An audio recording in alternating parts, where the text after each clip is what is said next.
Dames et messieurs, bonsoir à toutes et à tous ou bonjour. La nouvelle est très mauvaise pour Israël. Oui, une très mauvaise nouvelle. Et là, je commence à comprendre, et vous comprendrez avec moi, la raison pour laquelle le président du pays de l'oncle Sam est très furieux. Subitement comme ça, Trump, il a quitté la réunion des G7. Ensuite, il hausse le ton. Il veut intervenir militairement en Iran. Quelque chose ne clochait pas. Déjà, l'affaire-ci devient très grave. Ça devient très grave. En dépit du fait que l'Iran est en train de démontrer ses nouveaux talents en envoyant des missiles Fatah, missiles Sajil, des missiles qui dessinent dans les cieux, qui font un festival de coloration du ciel avant d'aller commettre le pire. Des missiles qui divisent les bâtiments. Des missiles qui font affaisser les bâtiments. À part tout ça, l'Iran est en train de créer quelque chose de grave sur Israël. Israël n'était pas prêt. Hein. Israël voulait juste effrayer l'Iran. Mais l'Iran a pris gros cœur. Et l'Iran a promis. L'Iran a juré. La nouvelle n'est pas bonne. Allons-y dans les profondeurs. Vous aimez qu'on aille dans les profondeurs, n'est-ce pas? Voilà.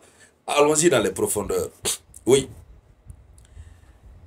Selon des rapports, plusieurs médias qui citent le Washington Post, selon un rapport du Washington Post, Israël serait en train d'épuiser rapidement son stock d'intercepteurs de missiles.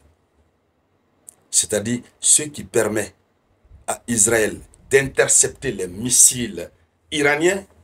Le stock est en train de s'épuiser, mais rapidement. Et ça, c'est dû à quoi? L'Iran n'est pas bon. Les Iraniens sont mauvais. Maranatha. C'est-à-dire, les Iraniens guettaient depuis fort longtemps les Israéliens. C'est pourquoi ils ont toujours juré, ils ont dit, si vous tentez, vous allez le regretter. Qu'est-ce que les Israéliens font? Ils lancent des missiles en groupe. Et ce sont des types de missiles dont la fabrication n'est pas très coûteuse.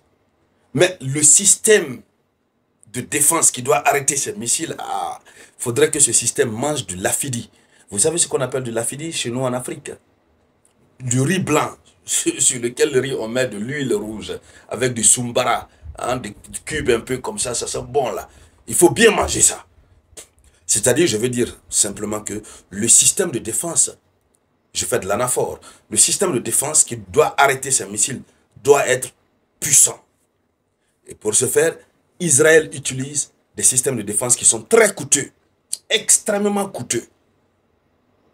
Alors, selon le Washington Post, selon une source proche des services de renseignement américains et israéliens, sans réapprovisionnement urgent des États-Unis, ni l'intervention des États-Unis, ni l'intervention militaire américaine directe, les systèmes de défense antimissiles israéliens ne pourraient tenir que 10 à 12 jours supplémentaires.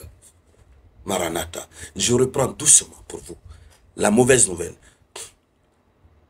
L'information est donnée par des médias qui citent le Washington Post, qui est un média très reconnu, un média américain.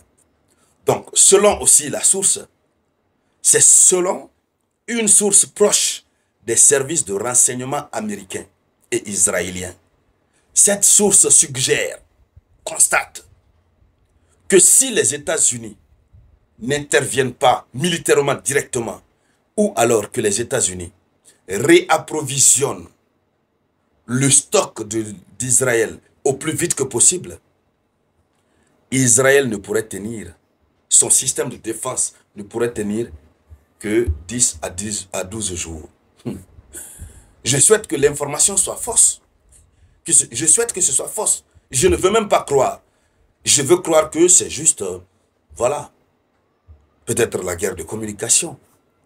Que Israël soit en manque de stock. Mais, regardez, lorsque nous voyons l'agitation ces derniers jours, ces dernières 24 heures, avec laquelle Trump est en train de réagir et d'agir, on a tendance à croire en cette source. Et lorsque nous nous référons à la stratégie israélienne, qui consiste à faire épuiser les ressources, et la stratégie iranienne qui consiste à faire épuiser les ressources israéliennes, on a tendance à donner raison. Alors, si il s'avère vrai, et que ça ne reste que 10 à 12 jours, ça veut dire l'Iran va faire un festival chez eux là-bas. Non, ça c'est... Non, non, non, non, non, non. Faut même pas, je ne veux même pas imaginer, il ne faut même pas penser à ça. Si ça finit, et voici la Russie qui a mis en garde les États-Unis d'Amérique. Donc l'Amérique est obligée d'être réticent. Mais Donald Trump, tout à l'heure après la mise en garde de Poutine, de la Russie, Donald Trump, il a dit clairement, il dit, je peux le faire, je peux frapper. En tout cas, il est mélangé, il est en train de voir. Il y a la nécessité d'aider Israël. Mais comment l'aider? Parce qu'il n'y a pas de temps de repos. Depuis qu'ils ont commencé, c'est la succession. La chose se suit seulement. Il n'y a pas de temps de repos. Et donc, ça risque d'être très compliqué. Alors, par ailleurs, la presse financière israélienne révèle le coût de cet effort de défense intenable. Ça, c'est la presse financière israélienne qui a d'abord parlé sur le coût de cette défense. Ça coûte combien?